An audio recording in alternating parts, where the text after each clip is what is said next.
Success Insight shares the stories of the people with passion and drive who make things happen in the world. Here's your host, Howard Fox. Hello, everybody, and welcome to another episode of the Success Insight podcast. Our guest today is Elaine Bentley Baughn. Elaine is a licensed marriage and family therapist.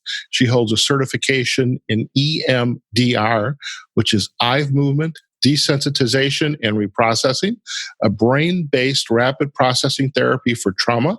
She's certified in Feng Shui, an energy-based therapy for the spaces in which humans live and work. I'll tell you right now, I need help there.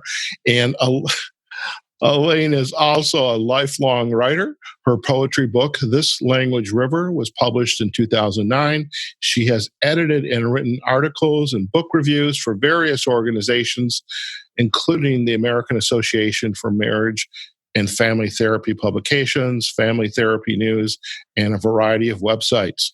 Now, why is Elaine with us today? Because she is the author of The 5 Rules for Drama-Free Living. And don't we all need that?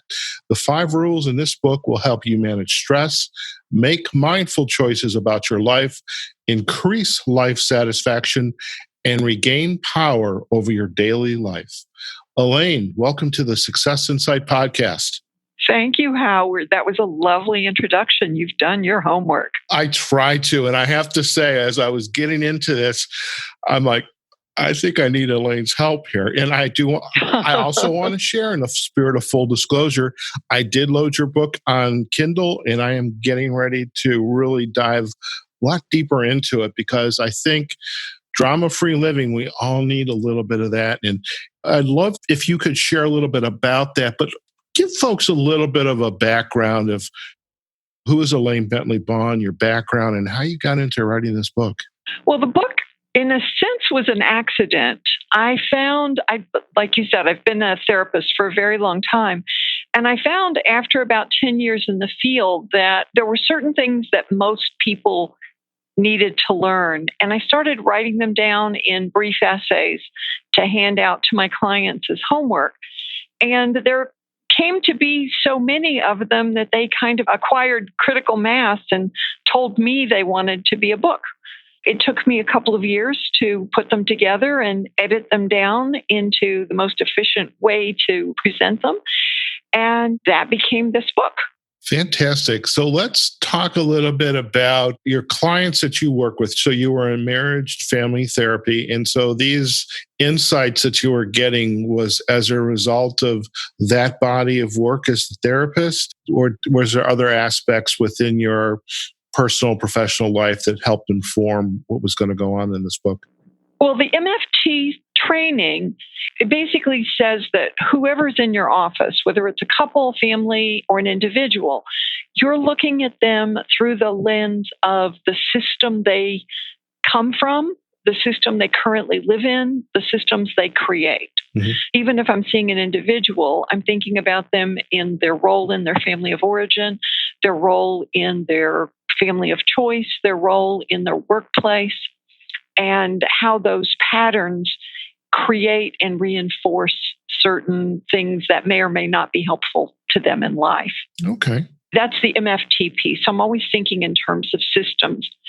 But the specific rules that I list in this book have more to do with the individual's response to their environment and to the people around them, and to their inner voice, how they talk to themselves, how they look at the world.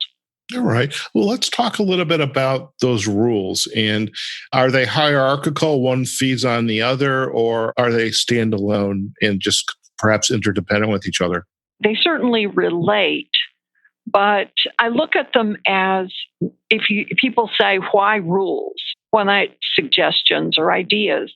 And I observed that certain things just seem to happen. It's like gravity, it's the law. So these are rules in that sense. This is just how I perceive the world.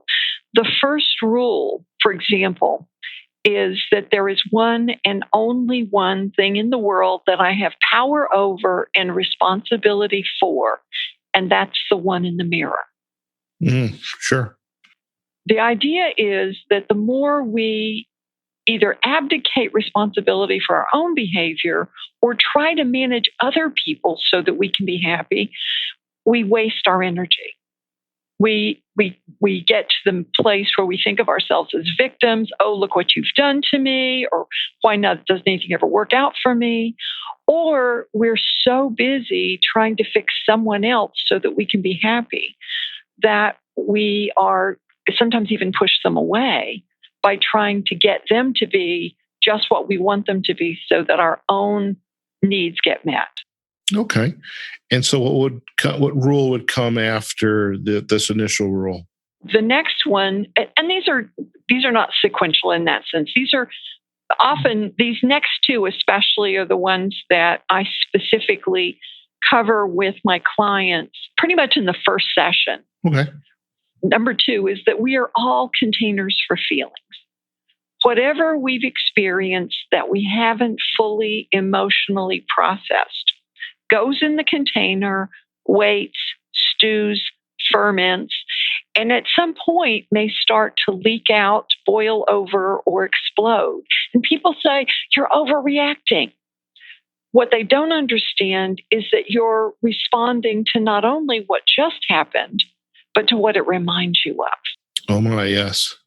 So I look at the container as regards therapy in threefold. One, we want to empty the container. Dump it out, sort it out, process it, digest it, compost, fumigate. Make room for all the normal stresses and strains of life, whether you're talking a flat tire or the zombie apocalypse. You need some room in there so that you don't fly off the handle with the least little irritation.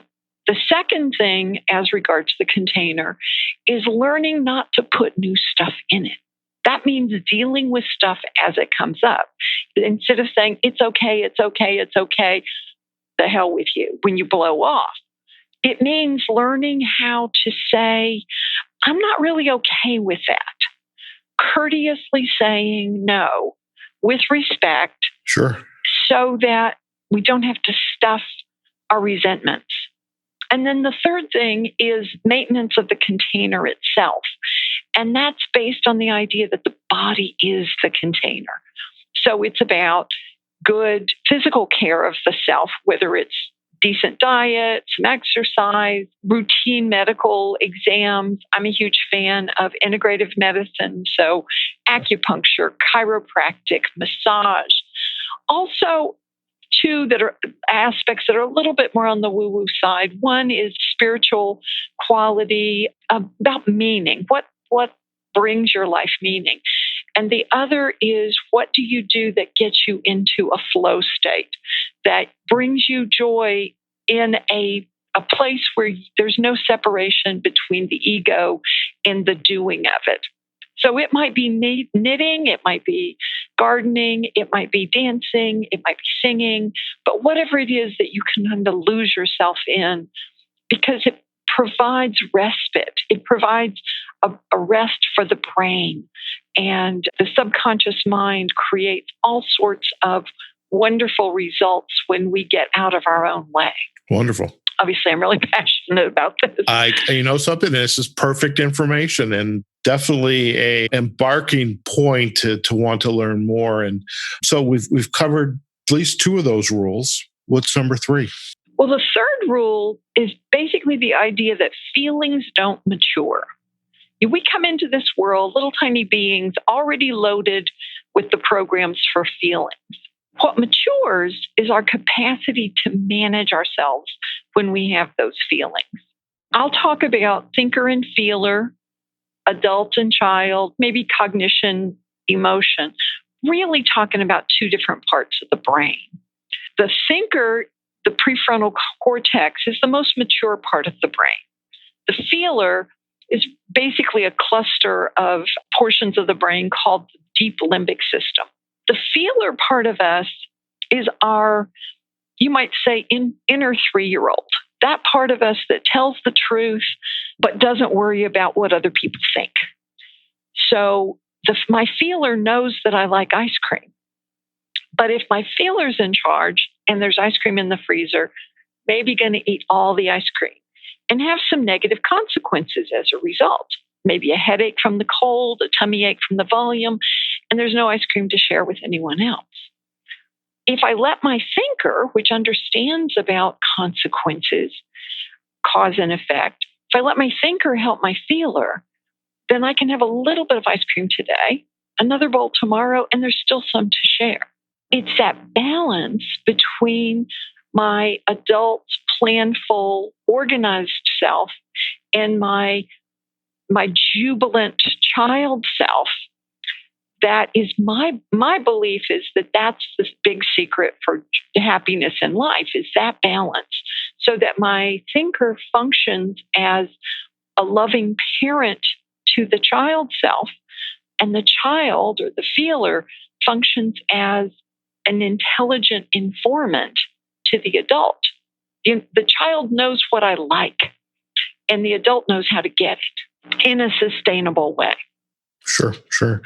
I have an idea, Elaine. You've just graciously shared the first 3 rules, and rather than giving away the keys to the car, so to speak, let's let the readers go out and pick up a copy of the book out on Amazon or visit your website and learn more about you and your work, and they get to learn a lot more about these rules, if that's okay. I think that's fine. All I can do on this conversation is just the very top of the story anyway.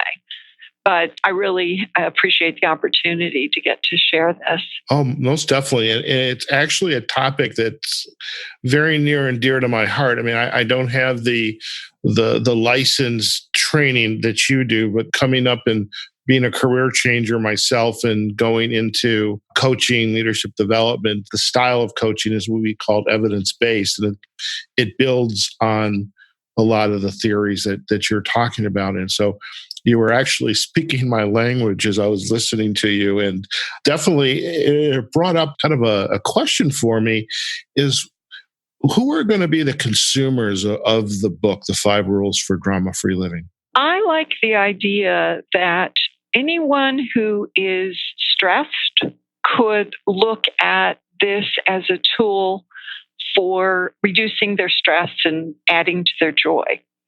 It is a tiny book. It's only 100 pages, and it was printed very mindfully with large print so that if you bought this for your neighbor or in-laws or coworker who had some stress or triggered some stress, that it might be the kind of gift they would actually utilize.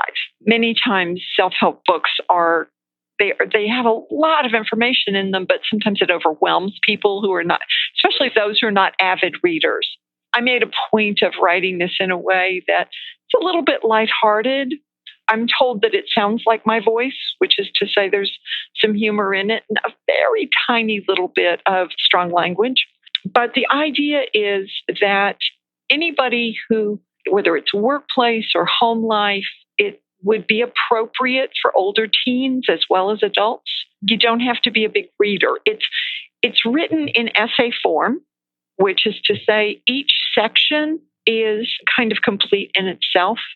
So it's not something that you have to grind through. It's written so that it can be read in bite-sized bits. It doesn't overwhelm. And I have clients who have read it multiple times because they find that they like going back over certain sections. That's actually wonderful. I was going to ask you that question about your clients or the people that you know who are consuming the book, is what are they saying about it? Well, they've been very, very kind about it. I have some lovely reviews on the Amazon website, but it functions kind of as a handbook. I've had couples who read sections of it to each other. I use it actively in my practice. So I have clients read sections of it as homework, which is totally appropriate because that's how it was written. I'm very big on giving people permission to not be perfect. Mm-hmm. And one of the things that some people will read this and say, oh, well, I knew that. And the cool thing about it is remembering that we all know a lot of what we need to know. We just need to be reminded sometimes. oh yeah, I could do it differently, or oh yeah, I could do it that way. So it's a matter of kind of being kind and friendly to yourself in the process of in the process of growth. We're all somewhere on our path. Of course. And it's not like you ever really stop growing or stop learning. It's a matter of what's going to be useful to me at this stage of my work on myself. I think it reminds me of there's certain books out there that we can revisit. Some people revisit them multiple times throughout the year. Some people, it's kind of an anniversary type description, but I could see a book like this being read. I mean, we're at the perfect time of the year, Elaine. It's the holiday season is upon us. The new year, a new start. Some of us had good years. Some of us had great years. Some of us wish we had a little better, perhaps. And I think a book like this is a good reminder just to check in with yourself and embrace who you are and some of the exercises and the teachings that you're providing the reader. I think that's wonderful. Thank you for reminding me. At the end of each chapter is an exercise and a page for having a conversation with yourself about the specific rule. That's fantastic. I'd love to learn just a little bit more about you. I know when we first met each other and we had a conversation, I saw Feng Shui as an area of interest. And I have to tell you, one of my friends is coming back. She's couch surfing with me for a couple of days with her 50-pound Samoyed. And my home office is a mess. And I was actually cleaning it up. It really irritates me that my place is a mess. And I'm thinking Feng Shui and the right colors, the right positioning, where are things facing. Now, I know I've entirely simplified the topic of Feng Shui because you're an expert at this, but tell us more about what you do within the art and practice of Feng Shui, and how is that serving your clients as well? Well, basically two things. I do consultations, which would mean that I would go out to people's homes or offices, and I do workshops. I love teaching people about Feng Shui. And as referencing your home, there are three basic goals in terms of looking at things from a Feng Shui point of view, and that is that you want a gentle, meandering flow. So you want to avoid those things that block your path and create stagnation. You also want to avoid that wind tunnel effect of things going too fast to having a totally empty path, say from your front door to where you're sitting at your desk. So you want to have a little bit of interest that distracts the energy so that it doesn't flow straight at you. And you definitely want things to be flowing. You don't want that stagnation. It also looks at the balance between yin and yang, which are the two halves of the Tao symbol. If you're familiar with the yin, it's often called the yin-yang symbol. Sure. The idea is everything is always changing and always turning into its opposite. And everything has a little bit of its opposite in it.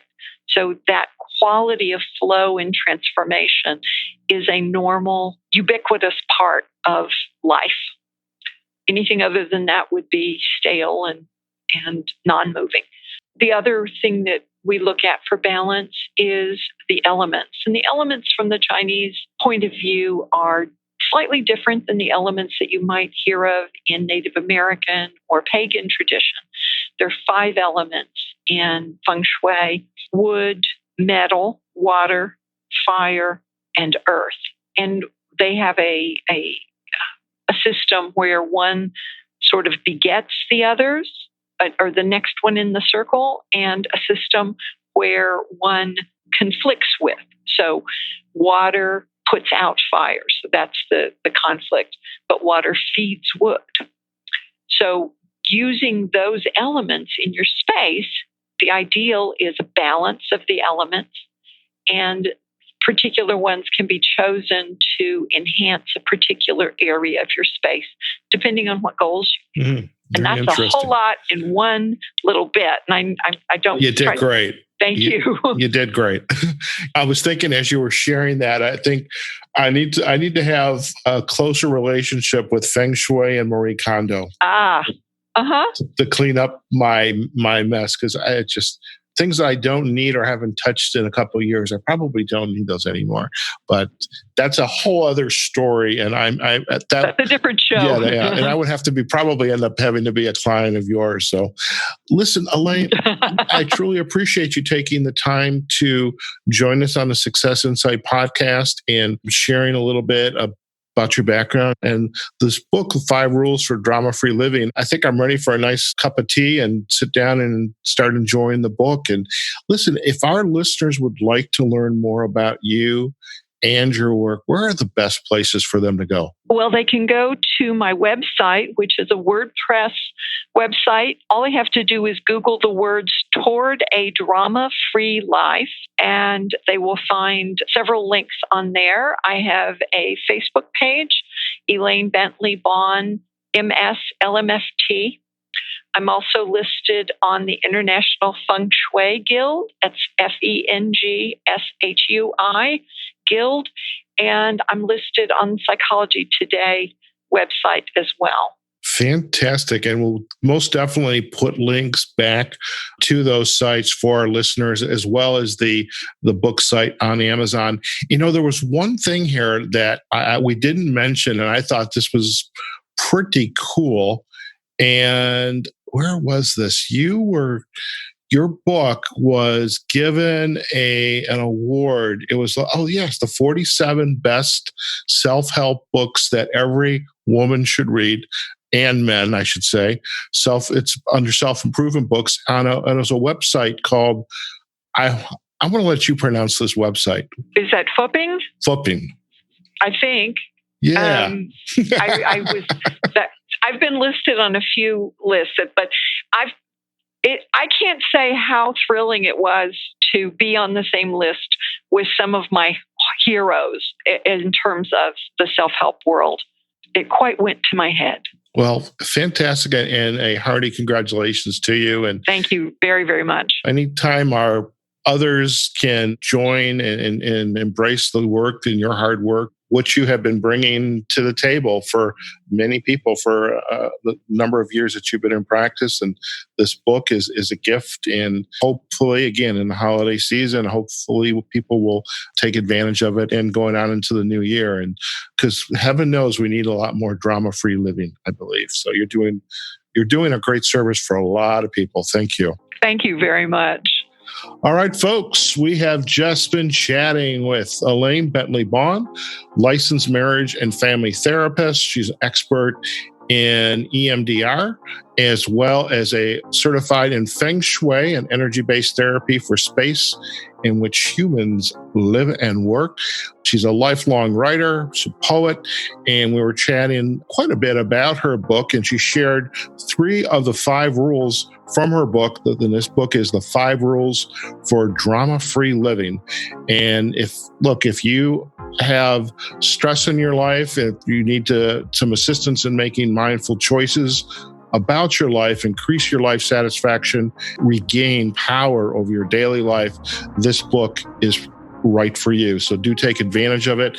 And we will most definitely put links back to Amazon so you can find the book, as well as to Elaine's website, and then the Feng Shui Guild and Psychology Today listing as well. So it'll all be out on the show notes, and do get to know more about Elaine and her work. So like we say every day, wherever you are, whatever you're doing, go out there, have a phenomenal day, and we'll see you on the next episode of the Success Insight Podcast. Take care now. Success Insight is a production of Fox Coaching and First Story Strategies. Find us online, successinsightpodcast.com.